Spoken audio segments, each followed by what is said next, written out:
ನಮಸ್ಕಾರ. ಎಲ್ಲರೂ ಚಾನಲನ್ನು ನೋಡ್ತಾ ಇದ್ದೀರಾ ಅಂತ ಅನ್ಸುತ್ತೆ. ಸಬ್ಸ್ಕ್ರೈಬ್ ಮಾಡಿ, ಇನ್ನೂ ಹೆಚ್ಚಿನ ಮಾಹಿತಿಗಳನ್ನು ಕೊಡ್ತೀನಿ.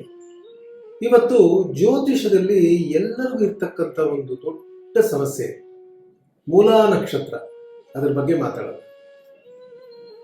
ಯಾವುದೋ ಕಾಲದಲ್ಲಿ ಯಾರೋ ಹೇಳಿದ್ರಂತೆ, ಹಂಗಂತೆ ಹಿಂಗಂತೆ ಅಂತ ಮಾತು ಹಂಗೇ ಬಂದ್ಬಿಡ್ತು. ನಮ್ಮಲ್ಲಿ ಮೂಲಾ ನಕ್ಷತ್ರದಲ್ಲಿ ಹೆಣ್ಣು ಮಕ್ಕಳಿಗಿದ್ರೆ ದೋಷ ಇರುತ್ತೆ, ಆದುದರಿಂದ ಮದುವೆ ಮಾಡಿದಾಗ ನೋಡ್ಕೊಂಡು ಮಾಡಿ ಅಂತ ಯಾರೋ ಹೇಳಿದ್ದಾರೆ. ಆದರೆ ಒಂದು ಮಾತು ಹೇಳ್ತೀನಿ, ನನ್ನ ಆಫೀಸಿಗೆ ಬನ್ನಿ, ಸುಮಾರು ತಮಿಳು, ತೆಲುಗು, ಕನ್ನಡ, ಸಂಸ್ಕೃತ, ಇಂಗ್ಲೀಷು ಒಂದು 1000 ಪುಸ್ತಕ ಕೊಡ್ತೀನಿ. ಯಾರಾದರೂ ಒಬ್ಬರು ಕೂತ್ಕೊಂಡು ಮೂಲಾ ನಕ್ಷತ್ರ ದೋಷವಾದದ್ದು ಅಂತ ಇದೆ ಅಂತ ಅದನ್ನು ತೋರಿಸ್ಬೇಕು. ಖಂಡಿತ ಇಲ್ಲ. ತಮಿಳು ಭಾಷೆಯಲ್ಲಿ ಹೇಳ್ತಾರೆ ಆನ್ ಮೂಲಂ ಅರಸಾಳುಂ ಅಂತಾರೆ. ಈಗ ಏನಾಗಿದೆಯಪ್ಪ ಅಂದರೆ, ಮಾರ್ಕೆಟಲ್ಲಿ ಹೆಣ್ಣು ಮಕ್ಕಳಿಗೆ ಮೂಲಾ ನಕ್ಷತ್ರ ಇದ್ರೆ ದೋಷ ಅನ್ನೋದು ಹೋಗಿ ಗಂಡು ಮಕ್ಕಳಿಗೂ ಕೂಡ ದೋಷ ಇದೆ ಅಂತ ಬಂದ್ಬಿಟ್ಟಿದೆ. ಯಾರು ಅದನ್ನು ನಿರ್ಣಯ ಮಾಡೋರು? ನಾನು ಖಂಡಿತ ಇಲ್ಲಿಂದ ಒಂದು ಮಾತು ಹೇಳ್ತಾ ಇದ್ದೀನಿ. ನಾನು ಮಾಧ್ಯಮದಲ್ಲಿ ಚಾನೆಲ್ಸಲ್ಲಿ ಬರ್ತಾ ಇರ್ಬೇಕಾದ್ರೆ ಓಪನ್ ಆಗಿ ಭಾಳ ಜನನ ಕರೆದೆ, ಮೂಲಾ ನಕ್ಷತ್ರ ದೋಷ ಅಂತ ಹೇಳೋರು ಬನ್ನಿ ಚರ್ಚೆ ಮಾಡೋಣ ಅಂತೇಳಿ. ಈಗೇನಾಗಿದೆ ಅಂದರೆ, ನಮ್ಮ ಜ್ಯೋತಿಷದಲ್ಲಿ ರಿಸರ್ಚ್ ಅನ್ನೋದು ಇಲ್ಲ. ಯಾರೋ ಹೇಳ್ಕೊಟ್ಟಿರ್ತಾರೆ, ಕೆಲವರು ಮಾಡ್ತಾ ಇದ್ದಾರೆ ರಿಸರ್ಚ್, ಅದ್ರ ಬಗ್ಗೆ ನಾನು ಹೇಳ್ತಾ ಇಲ್ಲ. ಒಂದು 500 ಮೂಲಾ ನಕ್ಷತ್ರದವರ ಜಾತಕ ತಗೊಂಡು ಅಥವಾ ಅವರನ್ನು ವಿಚಾರಿಸಿ, ಅವ್ರ ಮೂಲಾ ನಕ್ಷತ್ರದಲ್ಲಿ ಹುಟ್ಟಿದ್ರೆ, ಮದುವೆ ಆಗಿದ್ರೆ, ಮದುವೆ ನಂತರ ಏನಾಯಿತು ಅಂತ ಯಾರು ಹೋಗಿ ಅವರನ್ನು ಇಂಟರ್ವ್ಯೂ ಮಾಡಿ ಭೇಟಿ ತಗೊಂಡು ಅದನ್ನೇನಾದ್ರು ಬರೆದಿದ್ರೆ ಪರವಾಗಿಲ್ಲ. ಆದರೆ ನನ್ನ ಹತ್ರ ಇದೆ, ಬನ್ನಿ ಬೇಕಾದ್ರೆ ತೋರಿಸ್ತೀನಿ. ಸುಮಾರು 900 ಜಾತಕ ಇದೆ, ಮೂಲಾ ನಕ್ಷತ್ರ ಜಾತಕ ಇದೆ. ಅದರಲ್ಲಿ ಒಂದು 5-6 ಜನಕ್ಕೆ ಪ್ರಾಬ್ಲಮ್ ಆಗಿದೆ. ಅದು ಕೂಡ ಎಂಥ ಪ್ರಾಬ್ಲಮ್ ಅಂದರೆ, ಈ ಮೂಲಾ ನಕ್ಷತ್ರದ ವಿಚಾರ, ಈ ದೊಡ್ಡ ದೊಡ್ಡ ವಸ್ತುಗಳು ತೊಗೊಳಕ್ಕೆ ಹೋಗ್ಬೇಕಾದ್ರೆ ಕಮ್ಮಿ ಬೆಲೆ ಹಾಕಿರ್ತಾರೆ.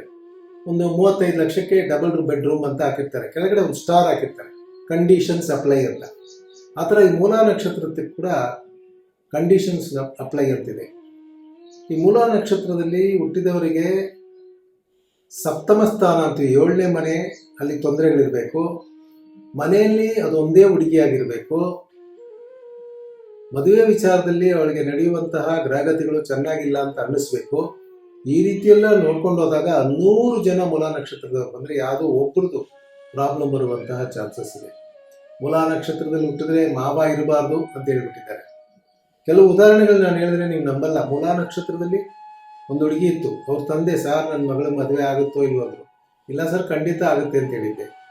ಒಂದು ವರ ಬಂದ ಹುಡುಗ, ಅವ್ರ ತಂದೆ ಆಸ್ಪತ್ರೆಯಲ್ಲಿದ್ದರು, ಬೇಗ ಮದುವೆ ಆಗ್ಬಿಡ್ಬೇಕು, ಡಾಕ್ಟರ್ಸ್ ಹೇಳಿದರು ಅವ್ರ ತಂದೆ ಬದುಕಲ್ಲ ಅಂತೇಳಿ, ಹುಡುಗನ ತಂದೆ. ಆದರೆ ಮದುವೆ ಆಗಿರಲಿಲ್ಲ, ಯಾವುದೋ ಒಂದು ಮದುವೆ ಮಾಡಬೇಕು ಅಂತ. ಹುಡುಗನ ಮನೆಯವ್ರು ನಾವು ಜಾತಕ ನೋಡಲ್ಲ ಸರ್, ಹುಡುಗಿ ಮನೆಯವ್ರಿಗೆ ಹೇಳ್ಬಿಟ್ರು ನೀವೇ ಮಾಡ್ಕೊಳ್ಳಿ ಅಂತೇಳಿ. ಮದುವೆ ಆಯಿತು. ಮದುವೆ ಆದಮೇಲೆ ಆತ ಬದುಕ್ಬಿಟ್ಟ. ಇವಾಗ ಅದನ್ನು 11 ವರ್ಷ ಆಯ್ತು, ಇನ್ನೂ ಬದುಕಿದ್ದಾನೆ. ಅಯ್ಯಪ್ಪ ಏನು ಹೇಳ್ತಾನೆ ಗೊತ್ತಾ, ನನ್ನ ಸೊಸೆ ಬಂದಮೇಲೆ ನಾನು ಚೆನ್ನಾಗಾಗ್ಬಿಟ್ಟೆ ಅಂತ ಹೇಳ್ತಾನೆ. ಇದು 1-2 ಉದಾಹರಣೆ ಅಲ್ಲ, 100 ಉದಾಹರಣೆಗಳನ್ನು ನಾನು ಹೇಳಬಲ್ಲೆ. ಯಾಕೆ ಈ ರೀತಿ ಮೂಲಾ ನಕ್ಷತ್ರದ ಬಗ್ಗೆ ಎಲ್ಲ ತಲೆ ಕೆಡಿಸ್ಕೊಂಡಿದ್ದಾರೆ? ಖಂಡಿತ ಪುರೋಹಿತರಿಗೆ ನಾನು ಹೇಳ್ತಾ ಇದ್ದೀನಿ, ದೇವಸ್ಥಾನ ಪೂಜೆ ಮಾಡೋರಿಗೆ ನಾನು ಹೇಳ್ತಾ ಇದ್ದೀನಿ, ನಿಮಗೆ ಜ್ಯೋತಿಷ ಬಂದರೆ ಖಂಡಿತ ತೊಂದರೆ ಇಲ್ಲ, ನಮಸ್ಕಾರ ನಿಮಗೆ. ಆದರೆ ಮೂಲಾ ನಕ್ಷತ್ರ ಅಂದರೆ ಜಾತಕ ಎತ್ತು ಬಿಸಾಕ್ಬಿಡೋದು, ಇದು ತೊಂದರೆ ಅನ್ನೋದು, ಇದು ಮೂದೇವಿ ಅನ್ನೋದು, ಇದನ್ನು ಮಾತ್ರ ದಯವಿಟ್ಟು ಬಿಟ್ಬಿಡಿ. ಯಾಕಂದರೆ ಒಂದು ವೇಳೆ ನಿಮ್ಮ ಮನೆಯಲ್ಲೇ ನಿಮ್ಮ ಮಕ್ಕಳಿಗೆ ಅಥವಾ ನಿಮಗೆ ಮೂಲಾ ನಕ್ಷತ್ರದಲ್ಲಿ ಒಂದು ಮಗು ಹುಟ್ಟಿದ್ರೆ ಏನಾಗುತ್ತೆ? ಬೇರೆಯವ್ರು ಮಾತಾಡಲ್ವಾ? ಆದುದರಿಂದ ಜ್ಯೋತಿಷ ಗೊತ್ತಿಲ್ಲ ಅಂದರೆ ಕ್ರಮವಾಗಿ ಜ್ಯೋತಿಷ ಕಲಿತು ಪುಸ್ತಕಗಳನ್ನು ಓದಿ ಪ್ರಾಕ್ಟೀಸ್ ಮಾಡಿ ಅದರ ನಂತರ ತೀರ್ಮಾನ ಮಾಡಿ. ಮೂಲಾ ನಕ್ಷತ್ರ ಖಂಡಿತ ದೋಷಕರವಾದದ್ದಲ್ಲ. ಆಂಜನೇಯ ಸ್ವಾಮಿ ಮೂಲಾ ನಕ್ಷತ್ರದಲ್ಲಿ ಹುಟ್ಟಿರೋದು, ಸರಸ್ವತಿ ಮೂಲಾ ನಕ್ಷತ್ರದಲ್ಲಿ ಹುಟ್ಟಿರೋದು. ನವರಾತ್ರಿ ಸಮಯದಲ್ಲಿ ನಾವು ಸರಸ್ವತಿ ಪೂಜೆ ಅಂತ ಆಹ್ವಾನ ಮಾಡ್ತೀವಿ. ಏನು? ಮೂಲಾ ನಕ್ಷತ್ರದಲ್ಲಿ ಆಹ್ವಾನ ಮಾಡ್ತೀವಿ. ಆಂಜನೇಯ ಮಹಾನುಭಾವ, ಅವನ ನಕ್ಷತ್ರ ಮೂಲ. ನಮ್ಮ ಜ್ಯೋತಿಷ ಶಾಸ್ತ್ರದಲ್ಲಿ ಒಂದು ಮಾತೇ ಇದೆ, ಮೂಲಾ ನಕ್ಷತ್ರದಿಂದಾನೇ ಪ್ರಪಂಚ ಪ್ರಾರಂಭ ಆಯಿತು ಅಂತ. ಅದಕ್ಕೆ ಮೂಲಾ ನಕ್ಷತ್ರ ಅಂತ ಹೇಳ್ತಾರೆ. ಖಂಡಿತ ಸ್ನೇಹಿತರೆ, ನಾನು ಹೇಳ್ತೀನಿ, ಮೂಲಾ ನಕ್ಷತ್ರದ ಬಗ್ಗೆ ಎರಡು ಅಭಿಪ್ರಾಯ ಇಟ್ಕೊಳ್ಳೇಬೇಡಿ. ಈಗ ಭಾಳ ಮನೆಗಳಲ್ಲಿ ಹೇಳ್ತೀನಿ, ಗಂಡು ಮಗು ಹುಡುಗನಿಗೆ ಮೂಲಾ ನಕ್ಷತ್ರ ಇದ್ರೂ ಕೂಡ ಅತ್ತೆಗಾಗಲ್ಲ, ಮಾವನಿಗಾಗಲ್ಲ ಅಂತ ಭಾಳ ಸುಳ್ಳು ಬಿಡಿಸ್ತಾ ಇದ್ದಾರೆ.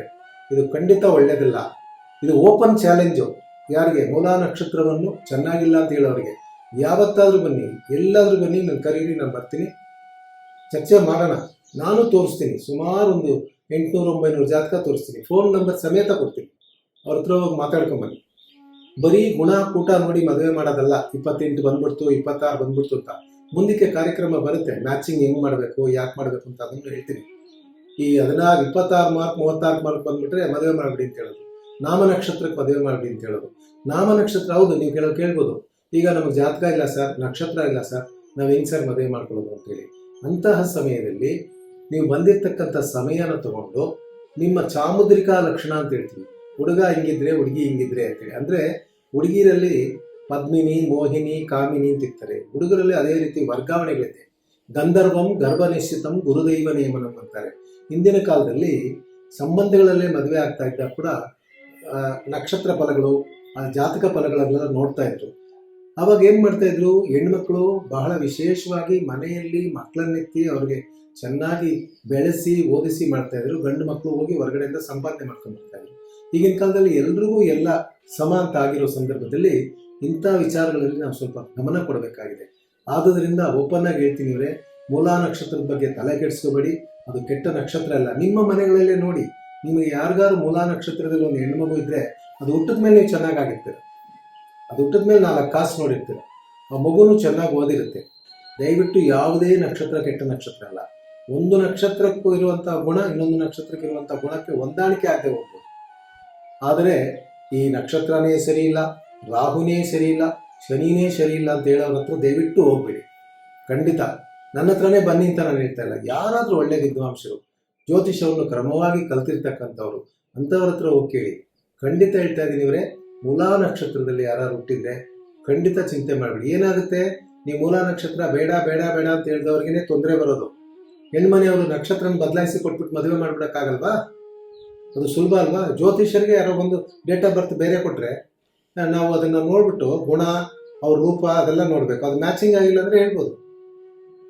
ನಾನೊಂದು ಮದುವೆಗೆ ಹಿಂಗೇನೆ ಮೂಲಾ ನಕ್ಷತ್ರ ಹುಡುಗಿ ಬೇರೆ ನಕ್ಷತ್ರ ಕೊಟ್ಬಿಟ್ಟಿದ್ರು. ಹುಡುಗನ ಮನೆಯವ್ರು ಬಂದು ಕೇಳಿದ್ರು, ಅವರೇ ನನಗೆ ಪರಿಚಯ ಇದ್ದಿದ್ದು, ಬಂದು ಕೇಳಿದ್ರು.